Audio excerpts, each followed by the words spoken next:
Hello everyone, कैसे हो सभी। तो मेरा नाम है सुमित और आप देख रहे हो अपना पसंदीदा चैनल स्टडी 2.2। तो जैसा कि आप लोगों को पता है कि हमारा क्लास 10th फिजिक्स का चैप्टर नंबर 1 चल रहा है, प्रकाश का परावर्तन एवं अपवर्तन। और हमने इसका जो 2-3 टॉपिक हैं ऑलरेडी हमने अपने चैनल पर करा रखे हैं, इसका वीडियो हमने अपलोड कर दिया है। लेकिन आज की वीडियो में जो हमारा टॉपिक होने वाला है यहाँ पर गोली दर्पण, आज की वीडियो में हम पढ़ने वाले हैं। चैप्टर नंबर 1 है फिजिक्स का, इसमें हमारा टॉपिक है गोली दर्पण। इसके बारे में हम फुली डिटेल में पढ़ने वाले हैं। बिल्कुल आपको आसानी से बताऊंगा, बेसिक तरीके से एडवांस तक ले जाऊंगा। तो आपको करने का चैनल को सब्सक्राइब कर देना है, जो भी लोग नए हो। तो चलिए आज की वीडियो को शुरू करते हैं। तो आज का हमारा टॉपिक है गोलीय दर्पण। उससे पहले मैं आपको बताऊंगा कि गोलीय दर्पण क्या होता है, गोलीय दर्पण कितने प्रकार के होते हैं। तो हमारा टॉपिक है गोलीय दर्पण। उससे पहले ये हमारा डेफिनेशन है गोलीय दर्पण का। डेफिनेशन इस तरीके से लिखना है, बिल्कुल सरल शब्दों में लिखकर लाया हूँ गोलीय दर्पण का डेफिनेशन। यहाँ पर डेफिनेशन बोल रहा है, यह कांच के गोले का बना होता है। जो गोलीय दर्पण होता है वो कांच के गोले का बना होता है तथा इसके एक सतह पर कलई कर दिया जाता है। कहने का अर्थ यह है कि जो गोलीय दर्पण है वो कांच के गोले का बना होता है और इसके जो एक सतह होती है उस पर कलई करके बनाया जाता है। इस तरीके से आपका गोलीय दर्पण का डेफिनेशन हो जाएगा। अब इसका चित्र देख लेते हैं, किस तरीके से आपको यहाँ पर चित्र बनाना है। तो इस तरीके से आपका गोलीय दर्पण का चित्र बनेगा। इस तरीके से आपको गोलीय दर्पण का चित्र बनाना है। या कांच के गोले का बना होता है। जैसे कि हम इसको पूरा सर्कल कर देंगे, जैसे इस तरीके से बता रहा हूँ। जैसे कि ये हमारे एक कांच का इस तरीके से पूरा गोला हो गया और इसमें से कोई आधा भाग ले लिया जाए तो बाकी का बचेगा। तो यही डेफिनेशन में आ जाता है, या कांच के गोले का बना होता है और इसके एक सतह पर कलई कर दिया जाता है। जो कलई करते हैं इसके उभरे हुए भाग पर कलई कर दिया जाता है। इस तरीके से आपको कलई कर देना है। तो यहाँ पर हो जाएगा हमारा, इसको हमने कलई कर दिया है। और जो आपका ये वाला आपका तल होगा, ये वाला तल होता है चिकना तल होता है और इसको बोला जाता है परावर्तक तल बोला जाता है। ये वाला हमारा चिकना तल होता है और इसको हम परावर्तक तल भी कहते हैं मेरे प्यारे बच्चों, परावर्तक तल भी कहते हैं। तो इस तरीके से आपका गोलीय दर्पण हो जाएगा।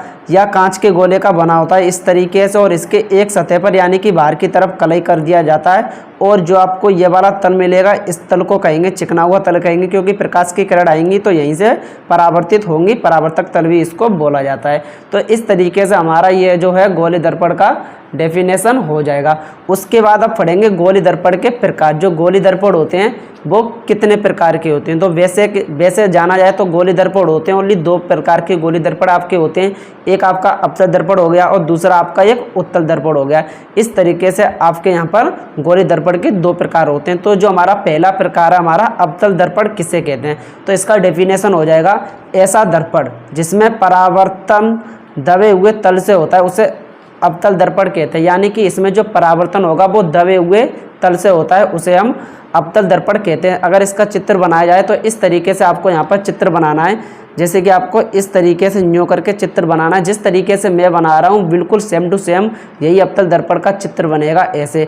तो हमारा डेफिनेशन बोल रहा है, ऐसा दर्पण जिसमें परावर्तन दबे हुए तल से होता है उसे अवतल दर्पण कहते हैं। और जो इसमें पॉलिश की जाती है यानी कि इसमें जो कलई की जाती है वो उसमें बाहर की तरफ इसमें कलई की जाती है। और जो इसका परावर्तन होगा वो यहाँ पर अंदर की ओर होगा। जैसा कि यहाँ पर डेफिनेशन में बोल रहा है कि इसमें जो परावर्तन है दबे हुए तल पर होता है। ये हमारा दबा हुआ तल इसको बोला जाता है और यहीं से हमारा परावर्तन होता है प्रकाश की किरणों का और इस पर कलई जाती है कलई।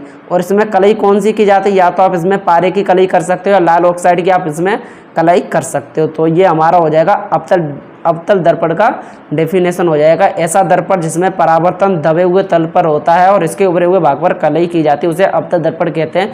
जितना मैं आपको शॉर्ट में लिखा रहा हूँ उतना ही आपको ओनली तैयार करना है। इससे बाहर आपका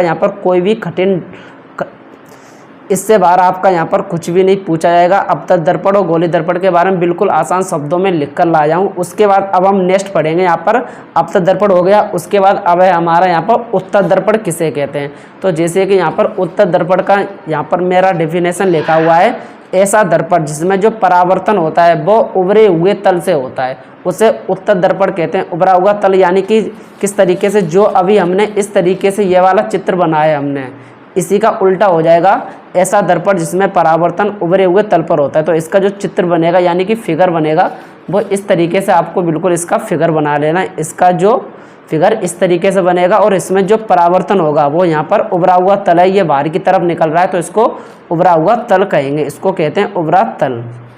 जो परावर्तन होगा वो उभरे हुए तल से होगा और इसके अंदर वाले भाग पर हम कलई देते हैं, कलई तो इसका अंदर वाला भाग होता है वहाँ पर हम कलई कर देते हैं इस तरीके से। जो आपका कलई होता है वो यहाँ पर आप लाल ऑक्साइड का भी कलई कर सकते हैं या पारे का भी कलई कर सकते हैं, यानी कोई आप जब भी आपसे कोई पूछे कि कलई किसका किया जाता है तो आप आराम से बोल सकते हो कि या तो लाल ऑक्साइड का कलई कर सकते हैं या तो हम इस पर चांदी का या पारे का किसी का भी यहाँ पर कलई कर सकते हैं। तो जो अभी मैंने आपको बताया कि गोली दर्पण मैंने आपके सामने यहाँ पर फुल यहाँ पर डिस्कशन किया है। उसके बाद गोली दर्पण के मैंने आपको जितने भी प्रकार होते हैं वो सारे प्रकार मैंने आपको बताएं, क्योंकि एक होता है अवतल दर्पण। अवतल दर्पण का चित्र इस तरीके से बनाया जाता है, आप यहाँ पर 2 से 3 बार इस चित्र को बनाने का प्रयास करोगे तो आराम से चित्र आपको बन जाएगा, बिल्कुल सरल भाषा में। यहाँ पर मैं लैंग्वेज में नोट्स बनाकर लेकर आया हूँ और इसी तरीके से ये हो जाएगा हमारा उत्तल दर्पण, ये हो जाएगा। और उत्तल दर्पण का चित्र इस तरीके से बनता है। तो सबसे पहले यहाँ पर इस नोट्स का आपको स्क्रीनशॉट कर लेना है, गोली दर्पण का स्क्रीनशॉट इस तरीके से करना है। उसके बाद नेक्स्ट हमारा ये है गोली दर्पण का जो प्रकार है उसका आपको इस तरीके से स्क्रीनशॉट कर लेना है और उत्तल दर्पण और जो उत्तल दर्पण है उसका भी आपको स्क्रीनशॉट ले लेना है। तो आज की वीडियो में यहीं तक और फिर मिलते हैं किसी नेक्स्ट वीडियो के साथ, किसी नेक्स्ट टॉपिक के साथ मिलेंगे। आई होप प्यारे बच्चों ये वीडियो कैसा लगा। अगर वीडियो पसंद आया हो तो वीडियो को लाइक करना, जो भी स्टूडेंट नए हो चैनल को सब्सक्राइब कर देना, क्योंकि यहाँ पर आपको हाई स्कूल का कंप्लीट तैयारी करवाने वाले हैं।